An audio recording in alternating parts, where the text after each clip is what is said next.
Okay, so hello everybody in Indonesia. Gimana sih main bola apa kayak mana ini? Coach Noparianto harusnya ngasih instruksi gitu loh. Serang. Ini melatih mental mereka juga ketika tertinggal. Kita berani menyerang. Ini kok Pertandingan yang janggal ya. prihatin juga kita ngeliat sepak bola kayak gini. Coach Noparianto loh. Gimana coach? Serang coach. Nah, main bola begini-begini terus. Mental bertarungnya di mana gitu loh. Ini udah 15 menit lebih main kayak gini terus. Nggak bisa kita salahin Australianya doang. Soalnya Indonesia juga nggak neken gitu. Agak heran gue. Jadi kalau misalkan dibilang kayak main sabun ya gue setuju sama itu. Harusnya Indonesia neken. Indonesia nggak di posisi yang lagi aman-aman aja gitu. Gue sih kecewa banget ya sama kejadian kayak gini. Ini nggak sehat lah buat sepak bola. Sekarang kalau misalkan Indonesia neken, nggak mungkin dia bisa passing seenaknya di Indonesia belakang. nggak ada pressingnya ya. Indonesia dan Australia Membiarkan gua rasa Australia dia sama-sama bermain-main setuju ya. dengan hal ini nggak menyalahi regulasi, tapi ya fair playnya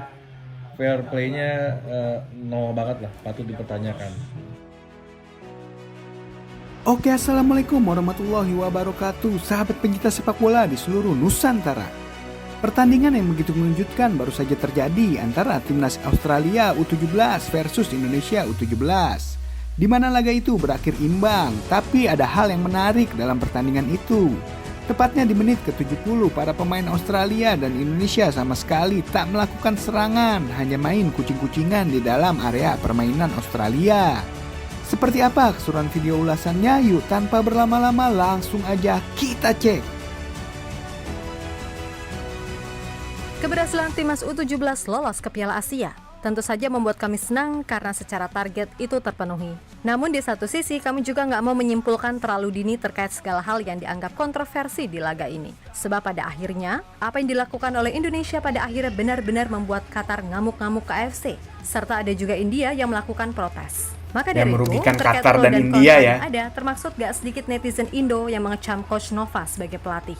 Kami akan coba menjabarkan segala detail yang mungkin saja setelah ini bisa membuat sudut pandang serta penilaian kalian berubah. Perjuangan timnas U17 untuk lolos ke Piala Asia pada akhirnya berhasil. Terlebih perhitungan di grup G ini bisa dibilang agak sedikit ribet gara-gara Lebanon mengundurkan diri akibat terkena serangan dari Israel sialan itu. Nah, sebelum mengarah ke pertandingan, kami akan coba kasih gambaran awal soal syarat agar Indonesia bisa lolos ke Piala Asia U17. Sebagai awalan, Indonesia bisa nih langsung lolos apabila keluar sebagai juara grup. Namun, apabila itu nggak bisa, peluang besar masih ada. Andai masuk ke 5 runner-up terbaik. Oke, sampai di sini paham dulu kan ya?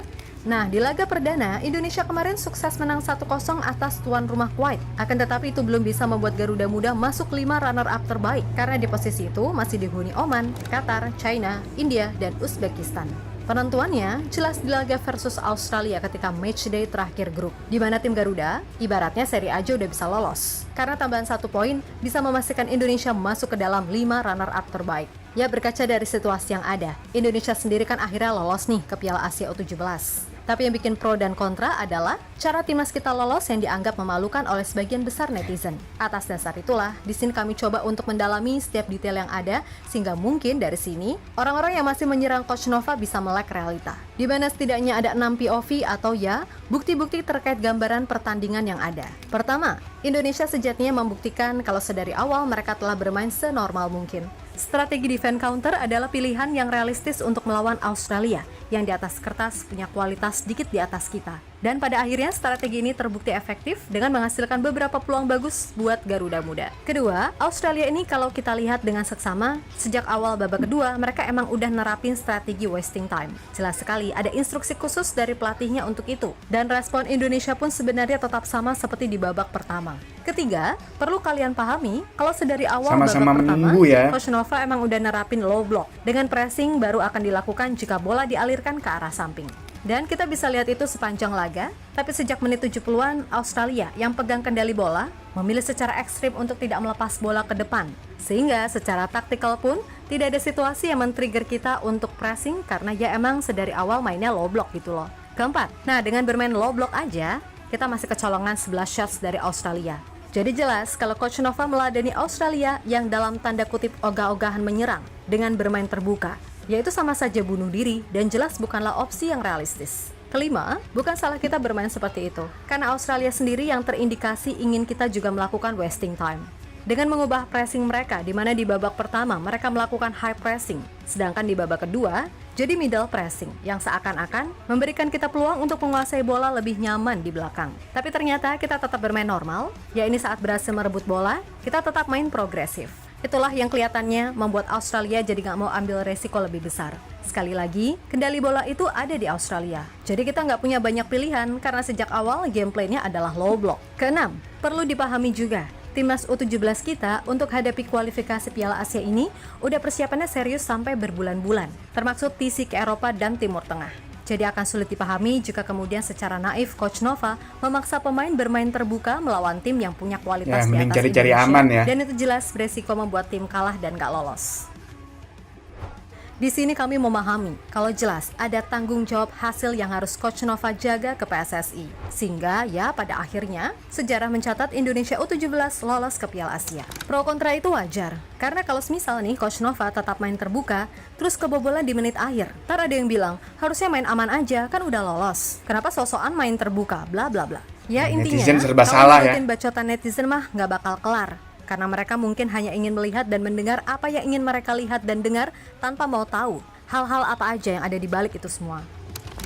Yap, hasil imbang 0-0 ini sekali lagi membuat Indonesia lolos. Dan terlepas dari pro kontra yang ada, kami senang juga nih, karena di satu sisi, akhirnya kita bisa bikin salah satu negara kesayangan AFC yakni Qatar dongkol setengah mati. Yap, Qatar bisa aja ngamuk ke kantor AFC. Karena hasil imbang Indonesia membuat mereka akhirnya gagal lolos sebagai salah satu runner-up terbaik. Bagi Qatar, hitung-hitung karma dikit lah, ya kali untung terus kan? Namun kita juga turut prihatin karena hasil ini pun membuat India juga ngamuk, di mana media sepak bola India yang merasa dirugikan. Menuliskan sebuah tweet disertai video laga Indonesia kontra Australia dengan memention akun X AFC. Ya pokoknya segala yang terjadi di laga ini beneran membuat Indonesia makin disorot media-media asing khususnya ya dari kawasan Asia. Nah terkait sikon yang ada, usai laga Coach Nova pun memberikan komentar soal apa yang terjadi ketika melawan Australia. Menurut beliau, ia sendiri sebenarnya malu dengan apa yang terjadi di lapangan. Namun di satu sisi dirinya juga merasa bersyukur karena Indonesia tetap lolos ke ajang Piala Asia U17 dan target terpenuhi.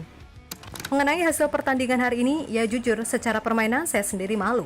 Ya sebagai pelatih, tetapi sekali lagi ini yang harus kita terima. Ini yang harus kita jalani karena situasinya di setengah pertandingan. Saya mendengar kabar kalau kita seri saja bisa lolos. Akhirnya kita secara taktikal pun sama. Kita coba melakukan defense di area kita sendiri. Dan di saat kita bisa rebut bola, kita counter attack. Tapi kita bisa melihat Australia pun sama. Di saat dia punya bola, dia tidak mau untuk menyerang kita. Ini jadi suatu pertandingan. Menurut saya ya, jujur saya tidak terlalu suka. Tetapi apapun itu, apapun jalannya pertandingan hari ini, saya bersyukur kami bisa lolos. Kata Nova Arianto dikutip dari bola.net.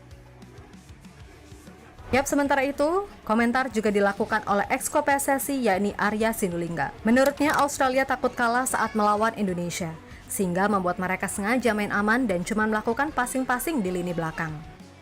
Australianya takut nih sama Indonesia. Kan tadi serangan balik kita hampir semua menghasilkan gol. Dan sejak awal pertandingan, strategi pelatih Nova Arianto adalah defend to counter. Kata Arya Sinulinga dikutip dari fifa.co.id. Yap, terlepas dari apapun, kalian boleh-boleh aja merasa kecewa dengan permainan Timnas U17 yang seperti itu. Tapi perlu kalian ketahui juga, kalau terkadang kita juga harus melihat kondisi tertentu demi target yang akan dicapai. Dan Coach Nova pun mengakui kalau ia pun malu lolos dengan cara kayak gini. Namun mau gimana lagi, wong Australianya yang ibaratnya nggak berani nyerang karena sadar counter attack Indonesia cukup bahaya. Nah sejatinya nyerang, Indonesia kejadian ini nggak cuma di laga Indonesia sama-sama versus menunggu Australia aja loh. Sebab di pertandingan lain antara Yaman dan Vietnam juga mendapatkan kecurigaan seperti itu. Hal itu karena kedua tim terkesan sama-sama ingin meraih hasil imbang. Dan hasilnya memang imbang, sehingga membuat Yaman dan Vietnam lolos ke Piala Asia. Intinya, apa yang udah dibangun oleh Coach Nova sejak zaman Piala AFF tetap wajib kita apresiasi. Dan keberhasilan Timnas U17 lolos Piala Asia, pada akhirnya juga akan membuat nama Indonesia jadi makin terangkat di Asia. Sebab sebelum ini, Timnas senior dan U20 juga lolos ke Piala Asia. So, apapun yang terjadi, kita harus tetap bangga, kan gitu. Mudah-mudahan aja di Piala Asia nanti kualitas permainan bisa lebih ditingkatkan sehingga kalau menang pun meyakinkan gitu loh, tanpa harus khawatir kalah gara-gara takut main terbuka. So kalau menurut kalian gimana? Nggak apa-apa kok beda pendapat karena semua orang berhak berpendapat. Asalkan semuanya masih dalam tahap koridor yang aman ya, itu nggak masalah. Tapi kalau jatuhnya udah hujatan apalagi sampai ke hal-hal personal, walah itu fix nggak bisa ditolerir lagi, oke? Tetap semangat dan sukses selalu. Kita Garuda. Wah, dilihat dari cara pertandingan ini sepertinya mencoreng fair play yang diusung oleh FIFA. Karena sudah terlihat jelas sepertinya Indonesia dan Australia sudah main mata di dalam pertandingan ini untuk mengincar hasil imbang agar kedua tim sama-sama lolos ke Piala Asia U17. Oke, sekian dulu pembahasan kita kali ini. Jangan lupa dukung selalu tim nasional Indonesia U17 di dalam Piala Asia tahun depan mendatang. Sampai jumpa di video berikutnya. Salam olahraga.